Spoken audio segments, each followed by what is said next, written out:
Ladies and gentlemen and ladies, Oilers win 4-3 in overtime in a game against the Florida Panthers. My name is Matt for Oilers After Dark. Thank you for watching. Please comment, like, subscribe, hit that bell button. We had a doozy tonight in Edmonton on a night that was a celebration for Indigenous people all over the world. Oilers held their Indigenous night, and boy, it was a celebration. Didn't start off too good though. It started off with a Tkachuk goal. Nurse blocks a shot, doesn't take body. Same story.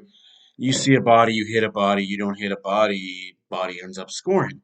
That body happened to be none other than Matthew Tkachuk himself. Of course, he riled up the fans, given the old ear, can't hear you, boomy, and whatever you want to do. So it wasn't a very good start for the Oilers. Stuart Skinner was a net for the night. Played well, played great in stretches. The other side, Spencer Knight. Whoo-wee. Looked like the Oilers were never going to get one by this guy. But in true Oiler fashion, they just kept plugging. This team down a lot of bodies right now, a lot of forward key pieces. Just keep plugging. Plug, plug, plug. Eventually, you're going to get one. The night started out really well. Hometown boy Hamlin gets his first ever NHL start.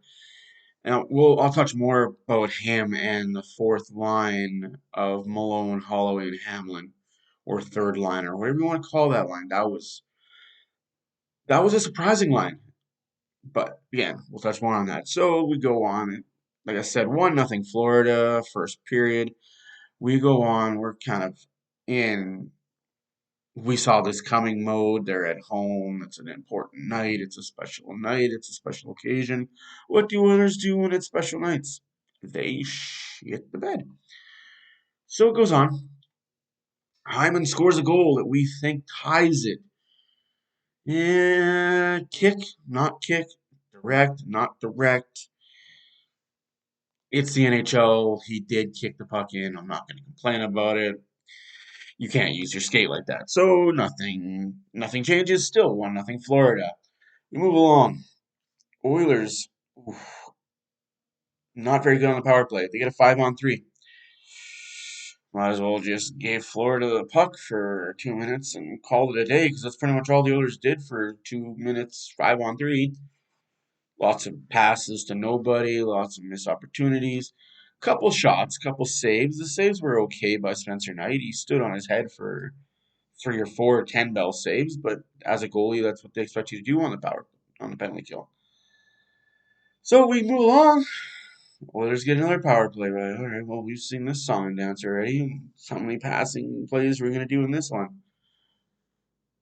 I don't, but this is where the confusion for me happens.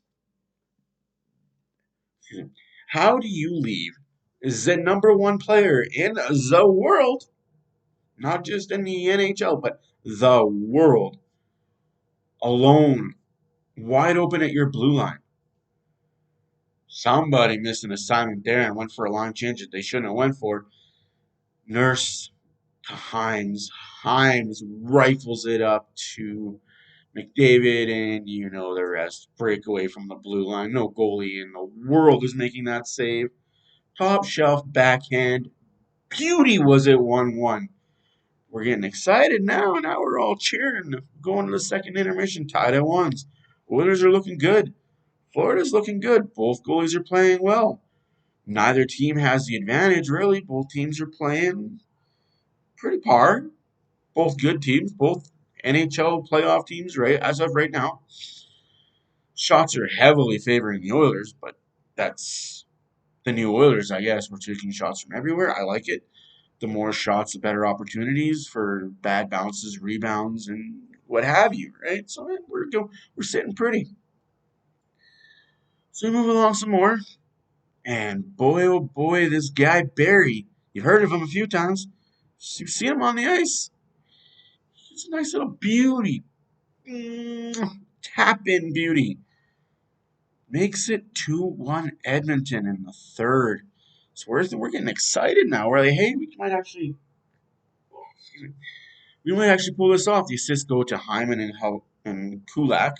So Hyman's got a 2-point night. Quiet little 2-point night again. Hyman's putting up some assists. Not really getting goals, but hey, points, and he's playing well defensively. It's kind of what he's here for, right? So we move along. But then again, we know this is the Oilers. This is the Oilers defense. Florida's going to push.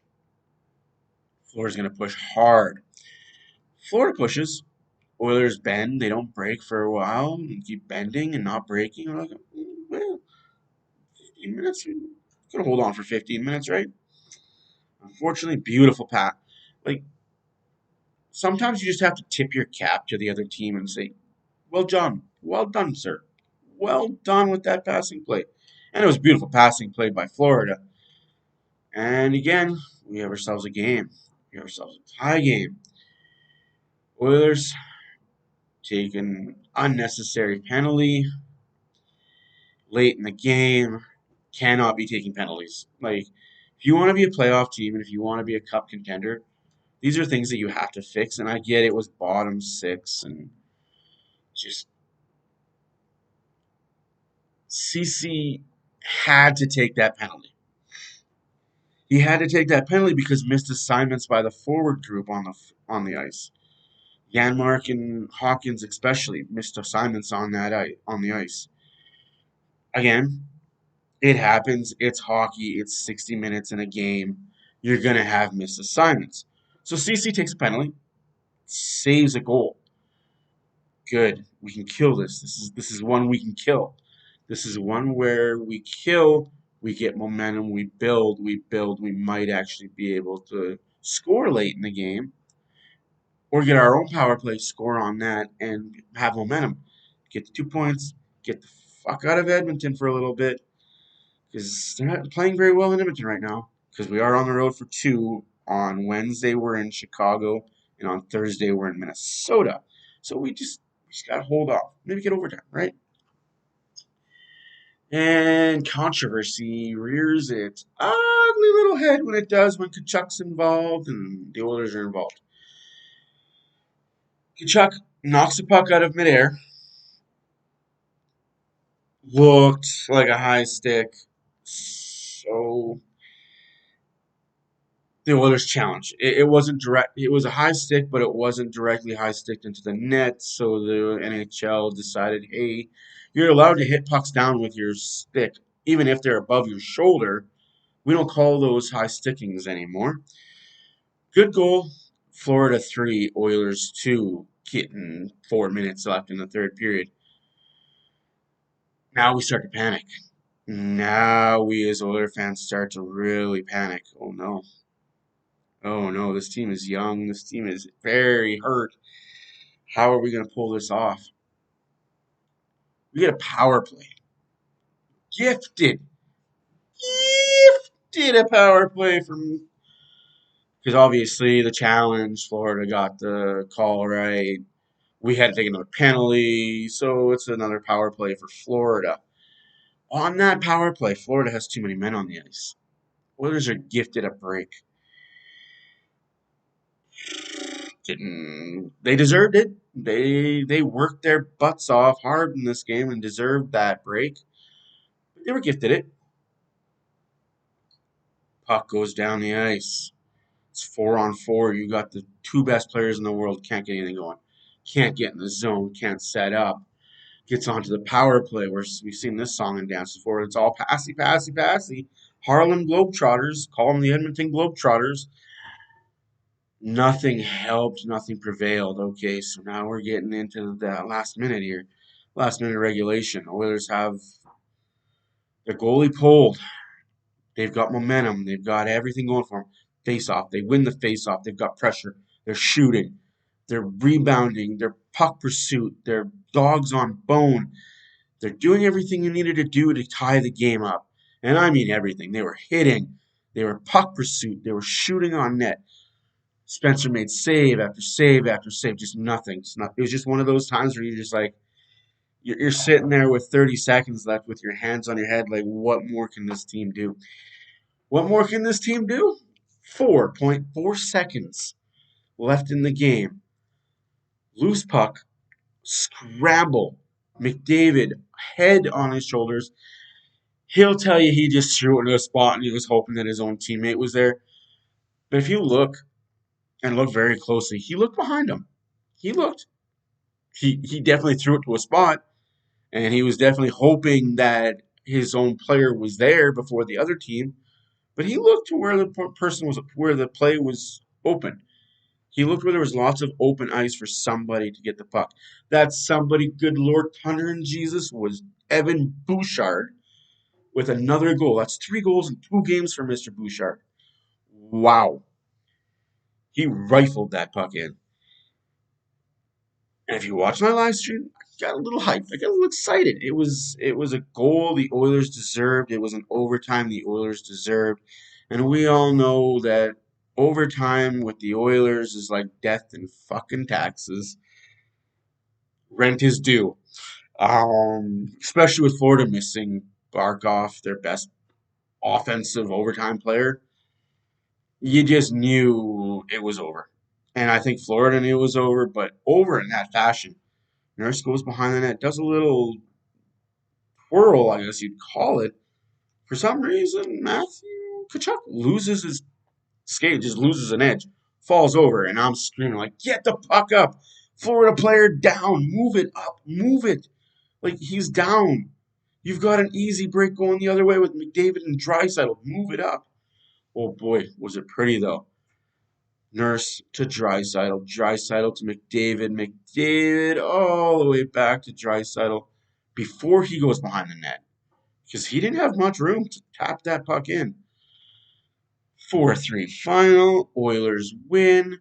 We're all happy. Oilers now have 24 points on the season. We can all breathe. Questions I had was, is this team good enough with their players that are hurt to be sustainable and get points? Yes. This is going to test our depth drastically for the next 2 weeks. 2 to 3 weeks. Hopefully it isn't that long, but Fogel's out, Yamamoto's out, Kane's out. Man, we're dropping. We are dropping. So it's McLeod was also out. I almost forgot him on McLeod. This is the time where our AHL depth has to come up and not take roster spots because I don't think that's going to happen, but while they're out, earn time and earn roster spot. Hamlin did it tonight. He wasn't spectacular, but we don't need our calls being spectacular. We just need them to not be minus players and not affect the game negatively. And I feel like that third line, again, I don't know if they were the third or fourth line, but Hamlin, Holloway, and Malone line, the AHL line. I like it. They are dog on bone. They are relentless. They hit, and even when they're in their own zone, they don't get misplacent, and run around like chickens looking for a puck, puck, puck, puck, and just puck focus. They stay in their lanes. They didn't play very much, but we don't need those guys to play very much to be effective. Like I said, don't be spectacular, but don't be the reason your team is down goals and losing, so the coach can't put you out. And they weren't. They weren't mid. They were good. Like they were noticeably good. Let's hope the next game they are noticeably good as well. And we just keep building. Like we don't need AHL players to be spectacular when they come up. We just need them to be what they were in the AHL. Dog on bone, always pursuing, always moving, always looking for the out of the zone. Because when it's not in your zone, you're not in trouble. That's it for this video. Thank you for watching. Comment, like, subscribe. Tell all your friends. Play La Bamba, baby. We're off to Chicago. Schedule does get easier in December. It was a rough 2 months, ladies and gentlemen. Schedule gets better in December and even better in January. Peace and love.